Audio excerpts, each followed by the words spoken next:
Karen broke my son's glasses on purpose. My dad owns the court building. They say glasses don't make the boy, but in my son's case, they absolutely did. Ben's first pair were sky blue with bendable arms. Then came the green ones with dinosaur stickers. Then navy frames with clip-on sunshades. He didn't just wear glasses, he relied on them. My son was born with severe astigmatism and amblyopia in one eye. Without his prescription lenses, he couldn't see 2 feet in front of him. So when Karen snapped them in half with her bare hands while he was still wearing them, something inside me tore open like glass under pressure. We had moved to Meadow Creek less than a month ago. Quiet neighborhood, brick houses, HOA light, or so we thought. The seller had waved off concerns about bylaws and said there were a few guidelines, mostly gardening stuff. I'd taken it at face value. My husband worked long hours at a defense tech firm in the city. I worked from home, writing code for a medical AI project and shuttling Ben to therapy appointments. He was 8 bookish, gentle, and newly fascinated with insects. We were just trying to live quietly, but Karen wouldn't have it. Karen was the neighborhood preservation lead, a title she wore like royalty. Nobody could tell me who elected her. She wore a beige vest with her name monogrammed and carried a clipboard like it was the Constitution. She confronted me the first week. "The boys' wind chimes are disruptive," she said, pointing at Ben's little bee-themed garden spinner, "and those sidewalk chalk drawings, they make the area look low income." I stared at her, too stunned to speak. Ben had drawn a caterpillar with 6 smiling legs and written, "Don't step on me, I'm alive," in wobbly letters. She scowled. "We expect higher standards here." I laughed out loud. That was my first mistake. My second mistake was not reporting her sooner, because 3 days later, she marched up to Ben in the cul-de-sac, no warning, no invitation, and ripped the glasses right off his face. He'd been kneeling, looking at a ladybug on the curb. She accused him of trespassing on community landscaping. When he said he didn't understand, she snapped the glasses in two and said, "If you can't follow the rules, you don't need to see them." Ben screamed, not just in shock, but in terror, because without those glasses, he was blind. I ran outside, heart pounding, to find him crouched on the lawn, sobbing, arms over his head. The frames lay beside him in pieces. Karen stood over him, proud and unbothered. "He's defacing HOA land," she said. I knelt beside Ben, cradled his head, and looked up at her with a rage I had never known. "You just assaulted a child," I hissed. Karen scoffed. "He broke the rules." "I'm in charge here." "No, I said." "You're not." And that's when my father stepped out of the car. My father isn't the kind of man who raises his voice. He doesn't have to. He spent the last 30 years building and leasing legal properties across the state. And while he doesn't run the courts themselves, he owns the courthouse building where every civil case in our district is filed, leases the offices to the county, knows every judge by first name, and helped write 3 municipal codes back in the 90s. People don't talk back to him. Karen didn't know that when she stared him down that day, her arms crossed, acting like she still had the upper hand. He didn't yell. He just said, "Miss Vance, you need to leave. Now." She smirked. "This is an HOA matter." He reached into his coat and pulled out a thin leather folder. Inside was a copy of the Meadow Creek Covenant Agreement dated, signed, and publicly available. He handed it to her like a warning flare. "According to county records," he said, "this neighborhood is a non-HOA zone, voluntary covenant only. There is no board, no enforcement authority, and no position known as neighborhood preservation lead." Karen's smile dropped for the first time. "You're mistaken," she barked. "I've been issuing citations for months. Ask anyone. I run compliance." My father raised an eyebrow. "Then I look forward to seeing how you explain that under oath." Ben wouldn't speak for a full day after. We got his glasses replaced with rush service. The optician cried when she saw the damage and didn't charge us for the frame. But it wasn't about money. It was about trust. My son had been assaulted, humiliated, and not by a stranger on the street, but by someone who claimed to have authority. That night, I sat beside my father with printouts scattered across our dining table. He'd already been on the phone with the county recorder, the zoning board, and a local attorney friend. Karen's in more trouble than she realizes. He said, the next morning, the letters started showing up, typed in Times New Roman, with fake HOA letterhead notice of non-compliance, defacement of common space, Gretchen, unauthorized media threats. The letter accused us of spreading misinformation and refusing to acknowledge community enforcement standards. It was signed with Karen's name and a stamp that read MCHA Meadow Creek Homeowners Authority. Again, no such organization exists. She'd made it up. By then, the video had leaked. Ben's friend's older sister had caught the confrontation on her phone. It wasn't perfect footage, but the audio was clear enough. Karen's words, the snap of the glasses, Ben's cry. We didn't post it, but someone else did. And within 48 hours, Spring Twitter picked it up, then the local Facebook group, then the press. The backlash was instant. Karen breaks child's glasses over sidewalk. Chalk gets schooled by property mogul dad. Fake HOA president snaps literally. On kid with eye condition. By Tuesday morning, I had calls from 3 news stations. Karen didn't go silent. She tried to defend herself. First, she wrote a public letter titled Restoring Order to a Broken Neighborhood. She accused me of manipulating the footage. Said Ben was performing for social media. Claimed my father was abusing his connections. Then she held a compliance meeting at the gazebo in the neighborhood park. Only 3 people showed up. 2 left halfway through. That's when Priya stepped in. She lived 4 houses down. A quiet systems analyst. Mother of twins. I'd never spoken to her before, but she knocked on my door with a full-color packet of her own. Karen fined me for having a sensory tent in my driveway during a birthday party. Said it violated visibility integrity. That's not even a thing. We sat on my couch and compiled her report with mine. Then the Bennetts next door added theirs. Karen had tried to fine them for flying an LGBTQ+ flag. Then Mr. Grant down the block, his elderly father used a mobility scooter, and Karen told him to keep it off the street view. All had been fine. All had no legal obligation to pay. And all had been threatened with compliance penalties.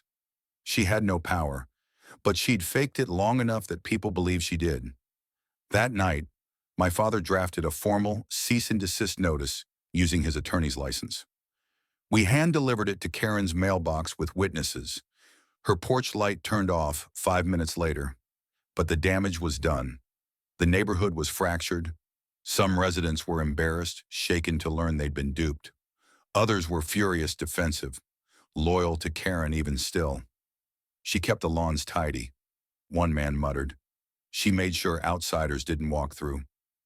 Outsiders. We lived here barely 3 weeks and had already been labeled as other. That's when I realized this wasn't just about glasses. It was about power, about who's allowed to enforce order in public spaces, about how people invent structure just to push out what they don't like to see: children with special needs, families that draw butterflies in chalk, people who don't look or sound like them. It wasn't just Karen.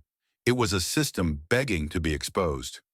You never realize how deep a lie runs until you start pulling at its seams. After Karen snapped Ben's glasses, and my dad served her that cease and desist, we thought she might back down, but Karen didn't retreat. She doubled down, publicly, loudly. She began mailing out violation notices under her fake Meadow Creek Homeowners Authority letterhead. She put new signs up on the community bulletin board demanding all chalk art, porch swings, and unregistered decorative items be removed immediately. And most chilling of all, she had begun collecting fines. At first, and it looked like busybody behavior slips of paper, notes on doors. But Priya's twins had found something while walking their dog, a torn envelope addressed to a house down the block, with a check made out to MCHA Security Escrow. Not a real business, not a real account. Until we searched deeper, my dad's connections at the county assessor's office helped us pull property records and neighborhood tax documents. There was no registered HOA in Meadow Creek. There never had been.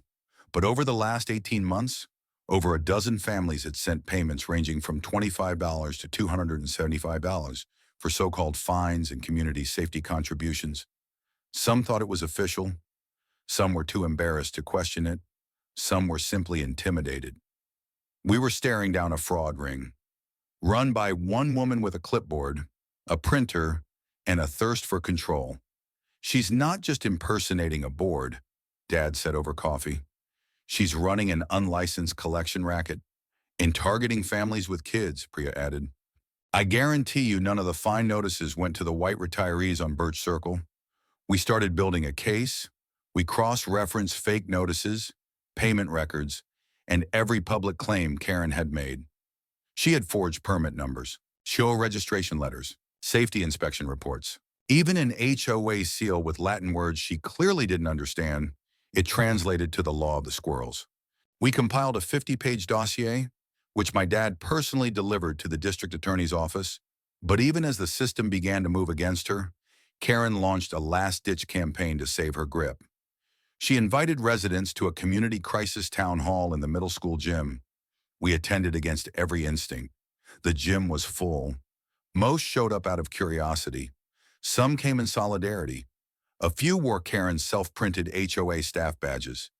She stood at the podium like a queen under siege. I know some of you have been misled by online gossip and personal vendettas, she began. But this community needs order. And if we let people color the sidewalks with chalk, clutter lawns with windmills, or use family trauma as a publicity stunt, we fall apart. I nearly lunged, but before I could speak, someone beat me to it. It was Mr. Andrews, a retired judge, and the very man who handled civil code disputes in the county before he retired. He stood slowly but firmly. Miss Vance, he said in a voice that silenced the room, you are not now, nor have you ever been, authorized to issue legal compliance notices in Meadow Creek. What you're doing is impersonation and fraud. She tried to interrupt. He held up a finger. I've seen the fake documents. I've seen the forged permit codes. And I've spoken to the prosecutor's office. You should prepare yourself.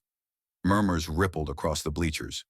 Karen turned red, then purple, then stone silent. She stormed out. That was the beginning of the end. The DA's office launched an official inquiry. Sheriff's deputies interviewed residents. The local news ran a piece titled Fake HOA Queen Faces, Real Charges Neighborhood Reacts to Years of Intimidation. And when they aired the segment, they didn't just show Karen's face. They showed Ben's broken glasses. And the photo of him the day after sitting in his new pair, looking smaller than he should have ever had to feel.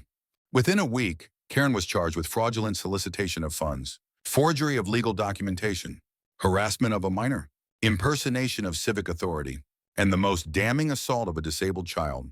Because yes, under state law, Ben's condition legally classifies as a sensory disability requiring accommodation, and what Karen did, it wasn't just wrong, it was criminal.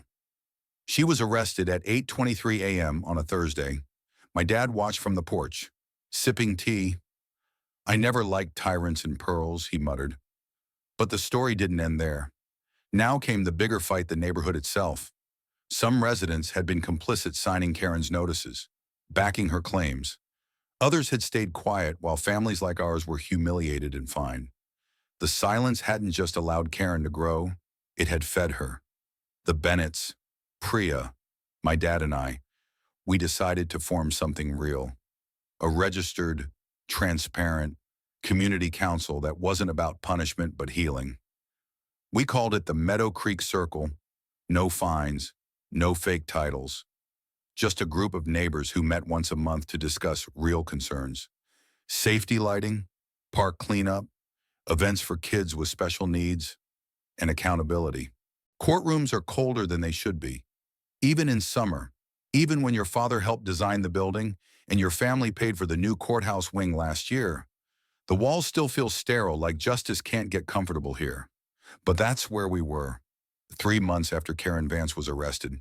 She wore a pale blue blazer, hair clipped back like it made her innocent. Her defense team tried to spin the story before we even sat down, claiming she was a concerned citizen, misunderstood in her mission to maintain order, and the victim of a personal vendetta by an influential family. But once the DA's office started presenting the evidence, the spin collapsed like wet cardboard. They showed video of Karen snapping Ben's glasses, screenshots of her fake HOA notices, voicemails she left neighbors threatening compliance visits, the bank trail showing thousands in dues deposited to her personal account labeled MCHA admin, the fake permit stamp with the squirrel Latin. Even the judge cracked a smile at that last one. But no one smiled when Ben took the stand. He held my hand until they called his name. I kissed his knuckles, straightened his collar, and whispered, "You don't have to be brave, you already are." He nodded, then walked forward with those new navy glasses perched perfectly on his face. The ones we picked together after the old ones were broken. The courtroom went silent. Even Karen didn't look smug. "Can you tell us what happened that day?" Ben, the prosecutor, asked gently. Ben looked down, fidgeted, then said I was drawing a butterfly. And then she yelled and grabbed my glasses and broke them right off my face. "What did she say?"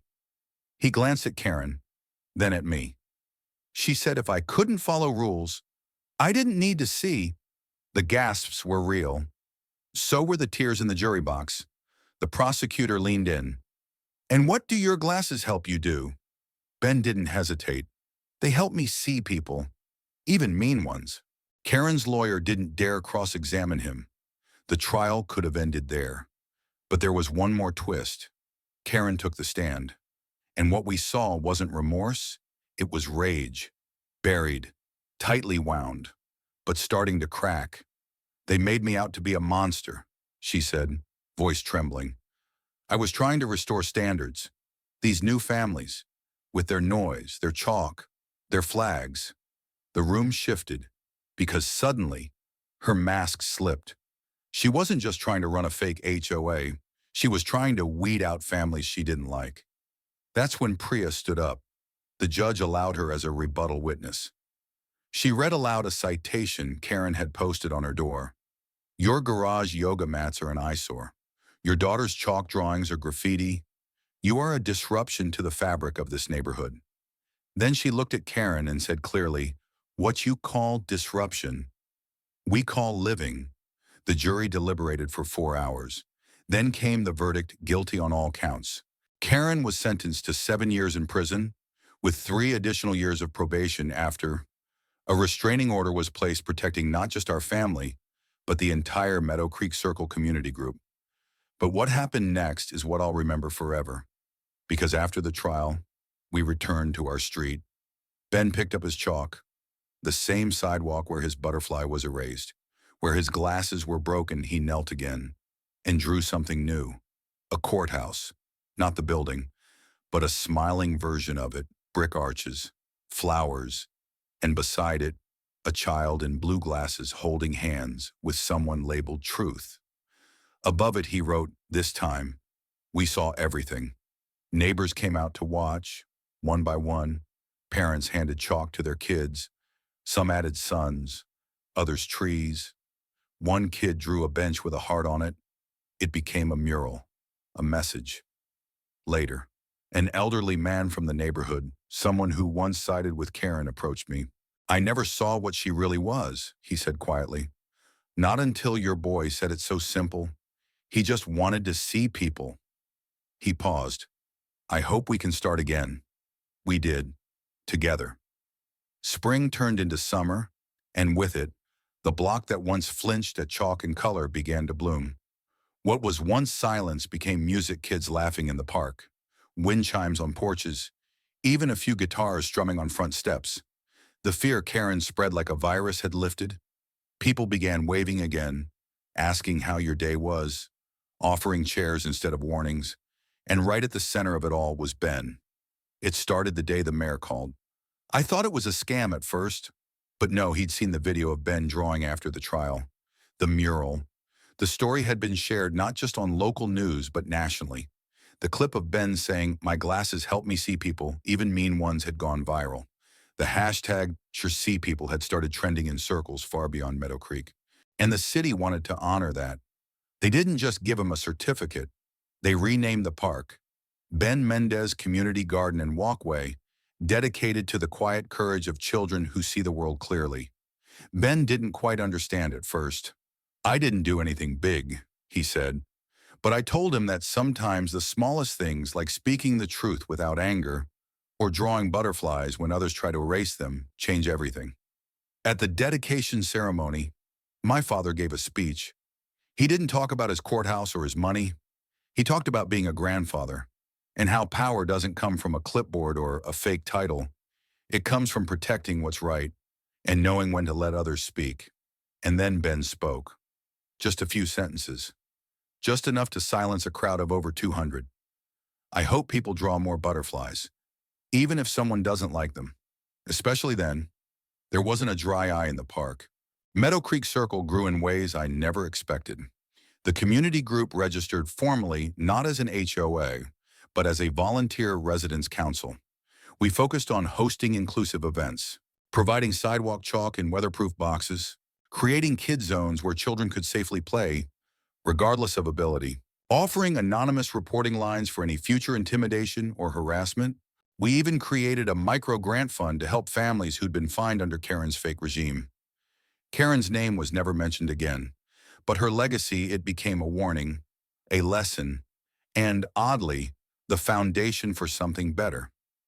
The mural on the sidewalk stayed. Every time it started to fade, someone would redraw it. Sometimes it was Ben.